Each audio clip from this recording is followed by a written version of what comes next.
Capítulo 23. 8:30 de la tarde de aquel miércoles. La noche había caído sobre París y los últimos turistas habían desaparecido de las proximidades del cementerio de Père-Lachaise. Mientras tanto, Marguerite y el forense se encontraban haciendo tiempo frente a la puerta cerrada de aquella enorme parcela de tumbas.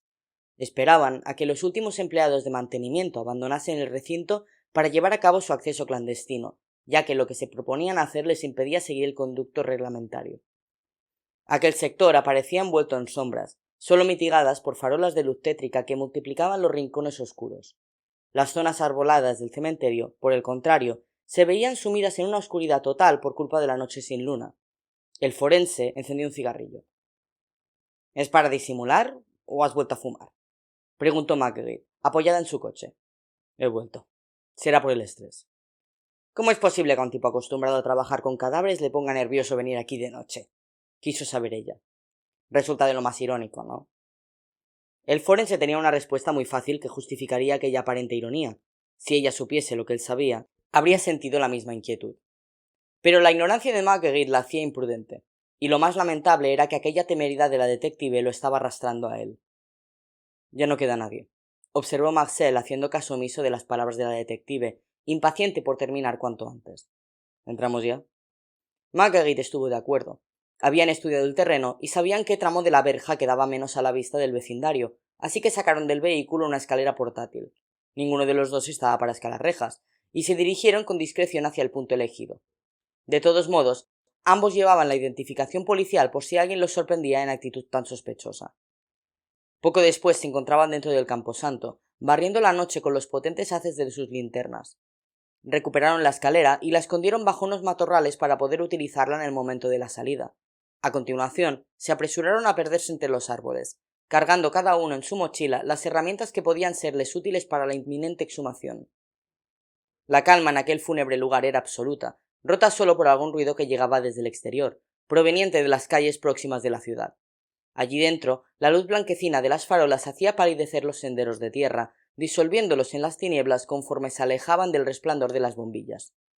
Eran estrechos caminos que discurrían entre lápidas de piedra, árboles oscuros de ramas susurrantes y grandes panteones que volcaban negras sombras sobre los policías. —¿Cómo cambia todo cuando se va la luz? —comentó Marguerite en voz baja, soltando una risilla que su amigo y compañero no secundó. —Impresiona, ¿eh? Siguieron caminando hacia donde se encontraba el panteón de los Gautier. En pocos minutos llegaban al punto exacto y la construcción en forma de templo griego los recibía, mucho más solemne que durante el día. Marguerite se aproximó hasta la puerta de entrada, dispuesta a manipular la cerradura una vez más. —Está abierto —susurró sorprendida—. ¿Alguien ha estado aquí después de nosotros? Pero ¿no se supone que no quedaba nadie vivo de su familia? Vivo no queda nadie, pero muerto a lo mejor sí —pensó Marcel. Este se acercó con prudencia, comprobando lo que decía la detective. En efecto, aunque la puerta permanecía cerrada, no estaba echada la llave. Un simple empujón bastó para que se abriese emitiendo un quejido. Marguerite se disponía a entrar cuando el forense la detuvo tocándole del brazo. —¿Vas a entrar así, sin tomar precauciones? —le susurró él. —¿Y si quien sea todavía está dentro? Aunque en el fondo Marcel tenía razón, a Marguerite todo aquello le parecía bastante absurdo. ¿Cómo iba a haber alguien allí? Lo más probable era que se hubiese roto el mecanismo de la cerradura por causas accidentales. A regañadientes sacó su pistola de la funda y avanzó hacia el interior de la tumba con cautela. El forense, imitándola, sacó de su mochila un puñal de plata de medianas dimensiones que Marguerite observó con perplejidad. —Pero, ¿qué coño es eso, Marcel? El aludido se encogió de hombros con cierto rubor. La fidelidad a su tesis sobre la autoría de los crímenes, unida a su propio secreto, lo estaba colocando en situaciones cada vez más embarazosas. Harto de aquel doble juego, el forense empezó a plantearse compartir toda su información con ella. —Ya sabes que yo no suelo llevar pistola, y algo tenía que traer por si acaso. Además, disimuló, me puede ser útil para hacer palanca y desencajar la lápida, o para manipular el cadáver. Lo que hay que ver es que estás desconocido. Ella prefirió volver a centrarse. Venga, vamos, no perdamos más tiempo. En el interior de la construcción, bajo la misma capa de polvo y telarañas que los recibiese la primera vez, observaron las diferentes sepulturas hasta detenerse en la que les interesaba. Luc Gautier. Fuera, desde una construcción cercana, un jadeo frenético rompió la quietud de la noche, y el estallido breve y seco de unos cristales rotos. El capitán Meyer paseaba por los senderos del cementerio saludando a los compañeros y vecinos de tumba con los que se cruzaba. Llegó hasta la verja que marcaba el límite del recinto funerario y observó nostálgico el panorama de oscuridad infinita que se extendía a partir de allí. La red de senderos luminosos se perdía en la nada. De vez en cuando se veían siluetas de espíritus errantes, almas de personas que no fueron enterradas al morir y que, por eso, permanecían en la tierra de la espera vagando por los caminos de luz. Capitán. Meyer se volvió. Tenía ante sí a Charles Lafayette, con gesto preocupado. ¿Qué pasa, Charles? Veo que no te has enterado. Alguien, en el mundo de los vivos, ha llevado a cabo el rito prohibido. El capitán abrió mucho los ojos. ¿Qué has dicho? Han enviado a una chica viva hacia el mal. La ceremonia se ha realizado con éxito. ¿Quién ha tenido la osadía? El militar no salía de su asombro. Algo así se paga caro. Se paga para siempre. Recuerda lo que dijo el joven viajero.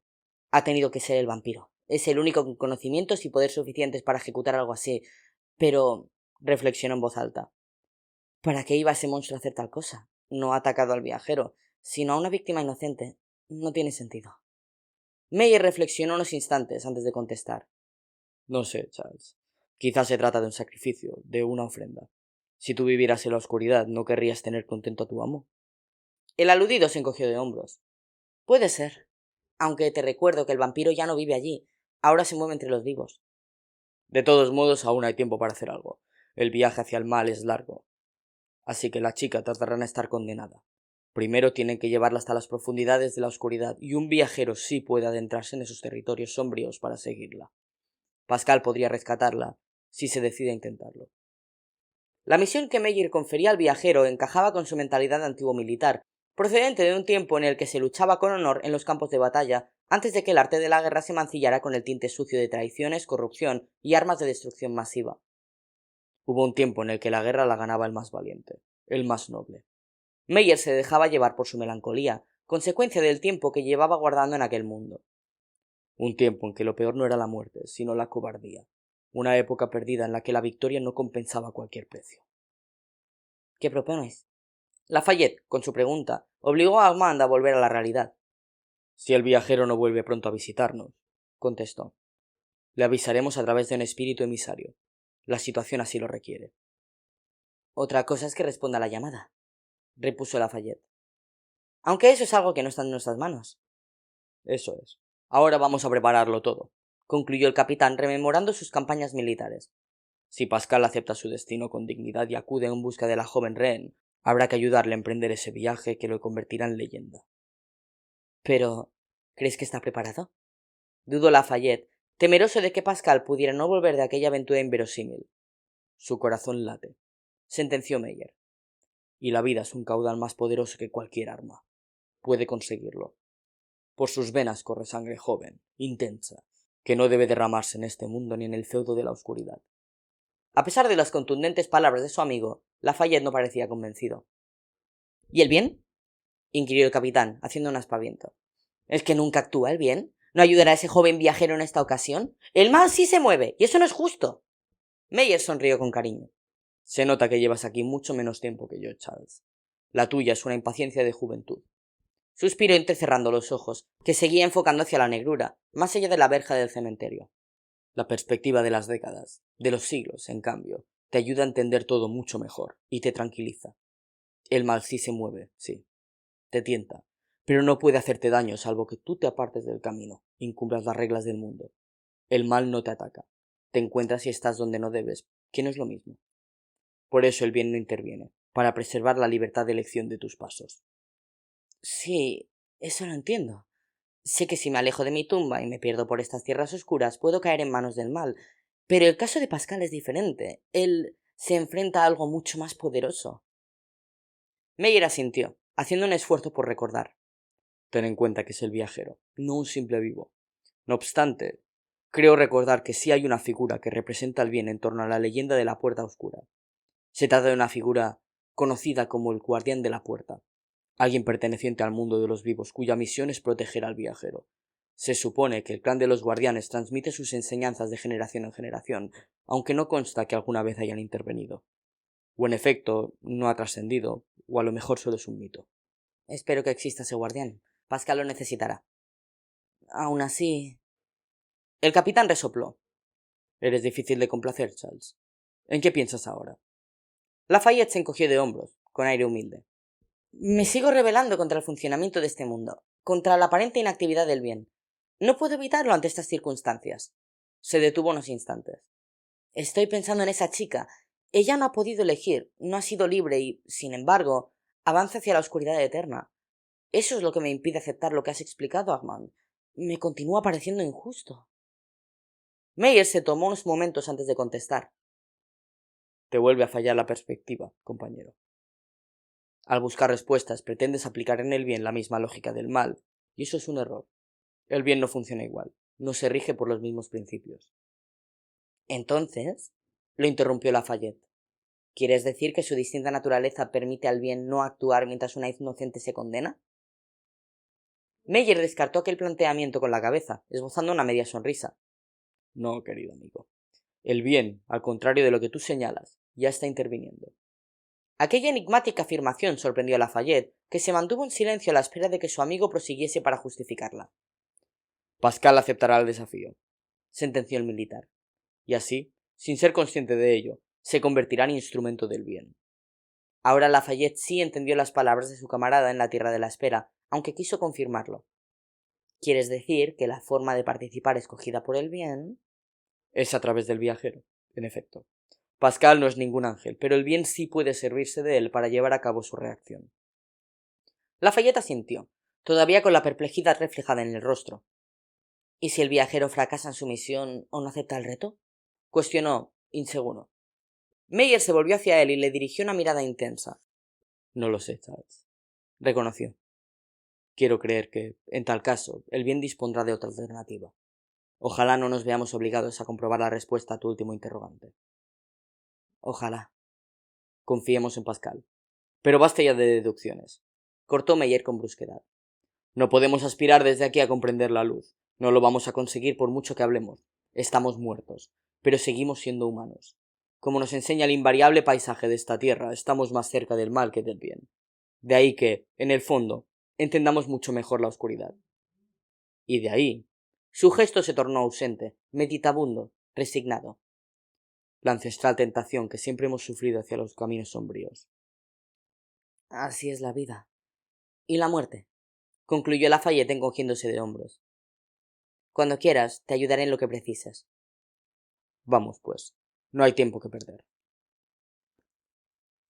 Aquellos sonidos rompieron la quietud de la noche. Procedían, sin ninguna duda, del interior del cementerio. Los dos policías apagaron sus linternas y guardaron silencio. Marguerite, que había retrocedido hacia la puerta del panteón, vigilaba al exterior. Procurando maquillar su propio miedo, buscaba, pistola en mano, el origen de los misteriosos ruidos. Ambos sintieron un escalofrío. Marcel, mientras tanto, sudaba, consciente de que no deberían estar allí. Algo, por otro lado, inevitable si pretendían que nadie los descubriese en su labor profanadora.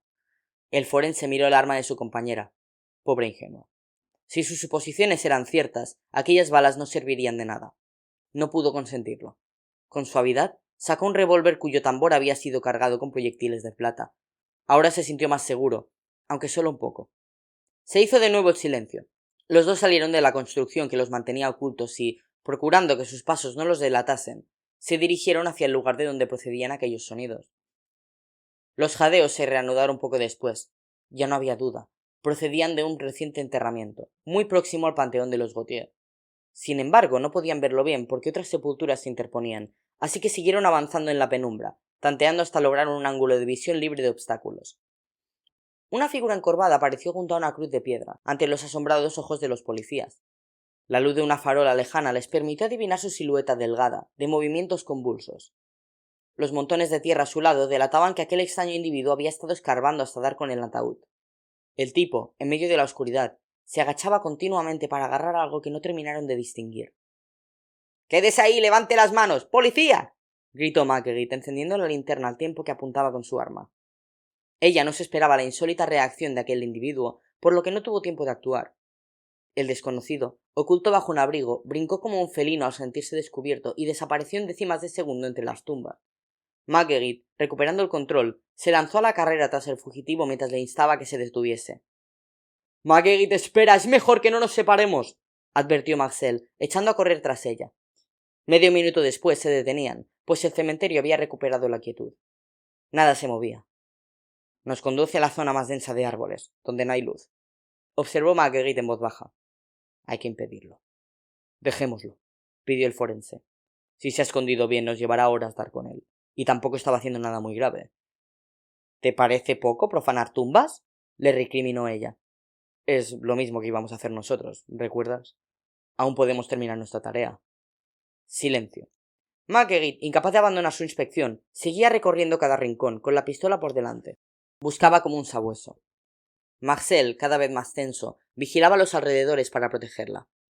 Un movimiento de la detective entre varios bloques de piedra provocó un grito muy próximo, pero la mujer solo pudo alzar la cabeza antes de sentir que algo se le acercaba a toda velocidad y le golpeaba el rostro con saña. Marguerite gimió, sintiendo una punzada de dolor. Una de sus mejillas se abrió en tiras de las que la sangre brotó profusamente.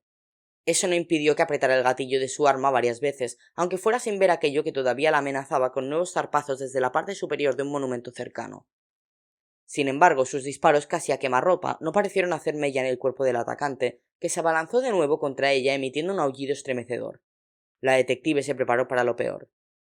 2 tiros más resonaron entonces en el cementerio, y la hambrienta sombra que se precipitaba sobre la detective dio un respingo, retorciéndose de dolor, mientras se apartaba de su víctima herida. Gimoteando, la silueta bajo el abrigo se alejó del lugar con la misma celeridad con la que había agredido a la detective, desapareciendo en la noche. Marcel no se molestó en perseguirla, preocupado por su amiga.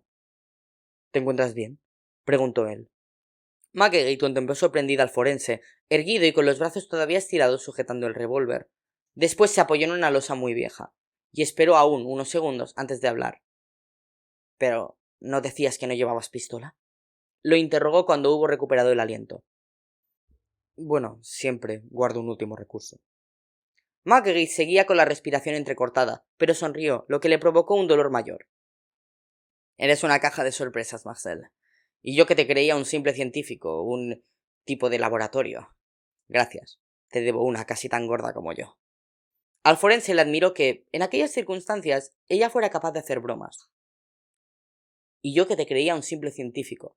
Marcel repetía en su cabeza aquellas palabras, quizá nacidas de un presentimiento de ella. En efecto, Marguerite solo conocía de la identidad oficial de Marcel. —¿Llamo a una ambulancia? Sugirió muy serio. Tus heridas parecen profundas. No lo son. La detective estrechaba un pañuelo empapado contra su cara, mientras delgados hilillos de sangre le resbalaban por el cuello. Y aún no hemos terminado nuestra misión. ¿Estás loca? Te tiene que ver un médico. Después, volvamos al panteón de los Gautier. ¿Con qué me ha atacado ese cabrón? ¿Le has visto la cara? No he visto nada. Mintió, una vez más, Marcel. Casi no había luz y el tío se movía muy rápido. Ha debido de ser con una navaja, a juzgar por los cortes que llevas en la cara. El forense sabía que no era así. Las brechas que surcaban el rostro de su amiga describían una trayectoria demasiado paralela. Se trataba de arañazos, de la huella inconfundible de una garra. Y la profundidad de aquellas heridas delataba la fiereza de la agresión, una fiereza animal. En su camino hacia la construcción fúnebre pasaron por la tumba donde habían visto por primera vez al agresor anónimo. Comprobaron con espanto que lo que aquel tipo agarraba y se llevaba a la boca, después de haber removido la tierra y quebrado la caja de madera, era el cadáver de un niño que había sido enterrado aquella misma tarde. Marguerite sintió náuseas al imaginar aquel comportamiento carroñero. Sin embargo, a pesar del macabro hallazgo, no podían permitirse más demoras, así que continuaron su avance entre cruces y lápidas. No dijeron nada más. Una vez en el panteón, se introdujeron en su interior. En cuanto se encontraron frente a la tumba de Luke, sacaron sus utensilios de las mochilas y comenzaron a trabajar en un ritmo frenético. No obstante, Marcel dirigía miradas intrigadas hacia una trampilla en el suelo, que parecía llamar su atención con un extraño magnetismo. Al cabo de unos minutos, cuando estaban forzando el ataúd, un resplandor intermitente dibujó sombras desde el exterior. Es la sirena de un coche policial haciendo la ronda, dedujo Marguerite mientras aprovechaba para limpiarse un poco sus heridas. Los vecinos han debido de oír los disparos y han avisado a los compañeros. Rápido, nos detectarán enseguida. El cierre del ataúd estaba roto y su tapa, cubierta de suciedad, se pudo abrir sin grandes dificultades. Con cierto temor reverencial, los policías se asomaron para comprobar el contenido. Nada. En su interior no había nada, solo un forro terciopelado manchado de pelos, tierra y algunos restos orgánicos indefinidos. No entiendo. reconoció Marguerite dándose por vencida, a punto de desmayarse por el dolor creciente de sus heridas. No entiendo nada. Marcel sí comprendía aquellos indicios. Luc Gauthier había despertado como vampiro, y por la noche los vampiros abandonan sus tumbas para cazar. Aquel hallazgo encajaba con la teoría del forense. El médico tuvo claro que por la mañana sí habrían encontrado el cuerpo de Gauthier en aquel ataúd, y en un sorprendente estado de conservación. No lo hemos pillado en casa, se dijo con sarcasmo. Los haces de sus propias linternas delataron su ubicación a la policía y, a los pocos instantes, la patrulla de vigilancia llegaba hasta allí y les obligaba a salir. Una última cosa, comentó Marguerite al forense antes de obedecer aquellas instrucciones, al tiempo que preparaba su credencial para mostrarla a sus compañeros. No pude fallar con mis disparos. Ese tipo estaba a menos de medio metro. Pero fueron tus balas las que parecieron afectarle.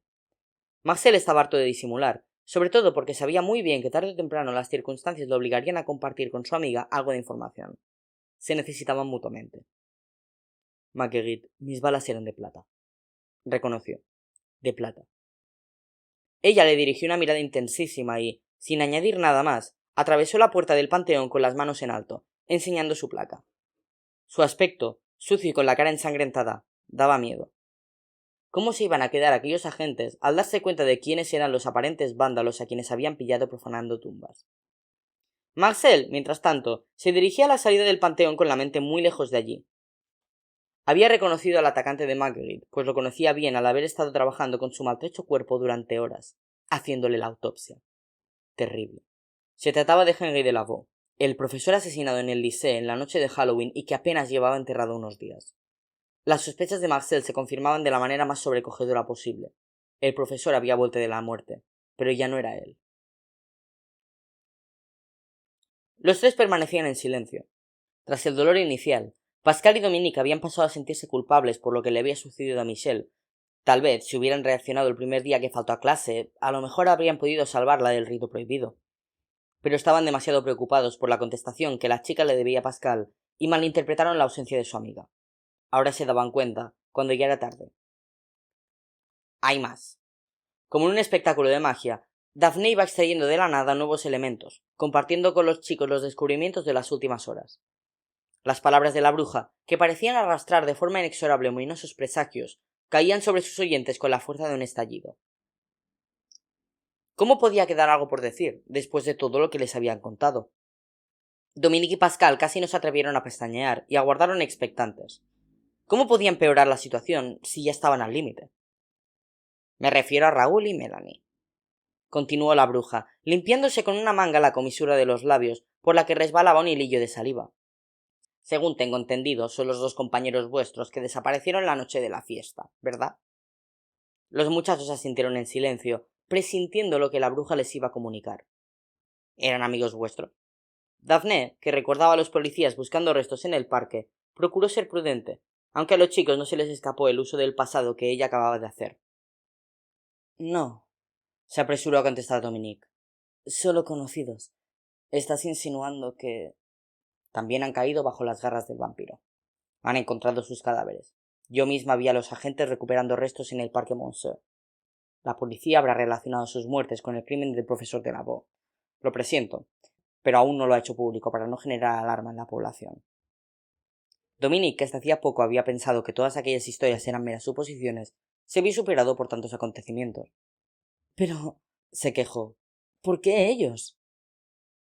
Imagino que tuvieron la mala suerte de cruzarse con el monstruo en el peor momento, su primera noche en este mundo, horas de enorme apetito para esa criatura. No hay otra explicación.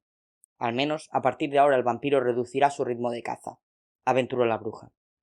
Lo que al principio no ha podido hacer. Debe de llegar muy débil del más allá, y además necesitaba ingredientes humanos para el ceremonial satánico que ha utilizado con Michelle.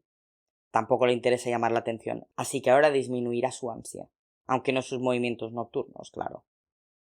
Tiene otras prioridades, añadió Pascal, agobiado. Encontrar la puerta antes de que yo encuentre a Michelle. Aquella última frase respondía a un íntimo interrogante que se hacían todos aunque nadie se atrevía a pronunciarlo. ¿Qué iba a hacer Pascal, a la vista de las circunstancias que parecían confirmarse? Entonces, vas a ir a buscarla, interpretó Daphne con delicadeza. Pascal deseó estar solo para pensar, para enfrentarse consigo mismo y con la inseguridad que tantas veces le había impedido soñar. Por fin tenía la posibilidad de asumir un auténtico desafío con libertad, lo que le permitía compensar su patética reacción ante la solicitud del fantasma del espejo, un humillante secreto que seguía avergonzándolo. El momento de resarcirse había llegado, mostrando, sin embargo, un reto inconmensurable, mucho más trascendente que recuperar la carta que ocultaba el hijo de los Leibowitz. Para Pascal no había término medio llegados a aquel punto, o la máxima cobardía, abandonando a su suerte a la chica que amaba, o una valentía sin límites, al arriesgar su vida en el viaje más remoto y peligroso que un ser humano pudiera llegar a concebir. En realidad, arriesgaría su vida y su muerte. No existía mayor apuesta. Pero solo él, como viajero, podía rescatar a Michelle de una agonía eterna, que a Pascal se le antojó semejante a la que él sufriría si no la recuperaba, aunque solo fuera para escuchar de sus labios un no rotundo a su pregunta. Empezó a buscar una respuesta que ofrecer. Titubeaba, lastrado por la posibilidad de equivocarse. Los minutos transcurrían. ¿Para qué arriesgar si era imposible que él afrontase con éxito aquel desafío? Sin embargo, eligió la segunda opción. Por primera vez en su vida, asociado por un amor incipiente y la ansiada revancha ante las múltiples ocasiones de su vida en las que había retrocedido, eligió el sí. Iría por Michelle, incluso si terminaba siendo su primera y última iniciativa, porque tampoco podía descartar un mal final para ambos. Daphne, iré por ella, anunció, preguntándose cuánto tardaría en perder aquella convicción. Dominique, animado ante el indiscutible coraje de su amigo, adelantó su silla de ruedas. Y yo te ayudaré, Pascal. Aquí me tienes. Daphne asentía, convencida y satisfecha. Nadie sabía lo que les depararía el destino, pero lucharían con todas sus armas, hasta el final. Ahora, en los últimos pestaños de su vida, la bruja comprobaba que toda la preparación que había obtenido durante tantas décadas tenía sentido. El joven español, en su fuero interno, contemplaba aquella cómica imagen. Una anciana extravagante, un minusválido y un indeciso patológico enfrentándose al mal. Pero el suyo era un gesto irónico cargado de orgullo. Se dio cuenta de que formaban un equipo. En el fondo eres un valiente, afirmó Dominique con admiración. Por eso eres el viajero. Te lo dije. ¿Será que la puerta me ha transformado? Se justificó Pascal, negándose a verse así después de tantos años a la sombra de otros. Dominique rechazó aquella explicación. Nah. Tu cambio se produjo en el momento en el que te atreviste a decirle a Michelle lo que sentías por ella. Yo no habría sido capaz de algo así. Dominique sabía bien lo que decía. Y todavía no habías cruzado la puerta oscura. ¿Te das cuenta? Pascal, repentinamente complacido, no supo qué contestar. Y por eso Michelle aguantará, terminó Daphne. Resistirá porque sabe que no la abandonaréis. La culpabilidad que antes habían sentido los chicos perdía fuerza cada instante, y es que iban a poder compensar su error. Bueno, hay que moverse. Daphne se levantó de su sillón. No podemos perder tiempo. Cada minuto cuenta si queremos encontrar a Michelle antes de que sea demasiado tarde. Los chicos la siguieron. Pero Pascal dudaba.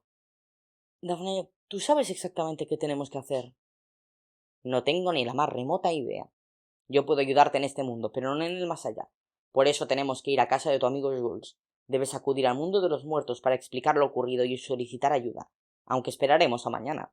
Es de noche y el vampiro anda suelto. Daphne observó las caras inquietas de los chicos y entendió su impaciencia. Creedme, unas horas más no van a cambiar la situación de Michelle. Os dejaré en vuestras casas, de las que no tenéis que salir bajo ningún concepto hasta que llegue la luz de la mañana. Quedaremos lo más pronto posible, así perderemos mucho menos tiempo. ¿Pretendes que nos reunamos por la mañana? Repuso Dominique, inquieto. Soy el primero que quiere rescatar a Michelle, pero los jueves tenemos clase hasta la hora de comer, y si faltamos los tres, llamará mucho la atención. ¿Cómo lo hacemos? Pascal coincidió con Dominique, aunque estaba dispuesto a todo con tal de no retrasar todavía más cualquier iniciativa que pudiera ayudar a localizar a su amiga. Si nuestros padres descubren algo, señaló con resignación, se acabó nuestra libertad de movimientos. Tenemos que hacerlo bien. La bruja dejó escapar su aliento entre sus dientes torcidos, mientras valoraba todas las opciones. De acuerdo. Terminó aceptando. Lo más importante es que nadie nos moleste cuando empecemos con esto, así que sacrificaremos unas horas más. Acudid a clase y comed en vuestras casas mañana, por si en los próximos días necesitáis pedir permiso a vuestros padres para hacerlo fuera. A las 4 en punto os quiero aquí, para preparar el acceso a la puerta oscura. ¿Alguna duda? Daphne paseó su mirada sobre ellos, expectante. Es el momento de plantearla. Pascal y Dominique miraron con idéntica incertidumbre. ¿Estás segura de que podemos esperar tanto? No es lo más aconsejable. pero se trata de un precio asumible dado el largo camino que Michel tiene por delante. La intervención de vuestros padres, por el contrario, sí supondría un retraso fatal. Hay que evitarla como sea. Confiad en mí. ¿Alguna otra cosa? Nadie dijo nada más, colapsadas sus conciencias con la imagen de Michel en manos de entes infernales. Pues adelante, concluyó ella. Sed puntuales y tened cuidado. Pascal y Dominique asintieron, muy serios. Daphne les ocultó una siniestra actuación que tendrían que llevar a cabo cuando Pascal hubiese abandonado el mundo de los vivos, una actuación que los llevaría a ella y a Dominique al Instituto Anatómico Forense. A los pocos minutos estaban en la calle, dirigiéndose hacia el viejo coche de Daphne, vigilando los alrededores. Pascal y Dominique pensaban en una excusa ante Jules con la que justificar el día siguiente su visita a la buhardilla.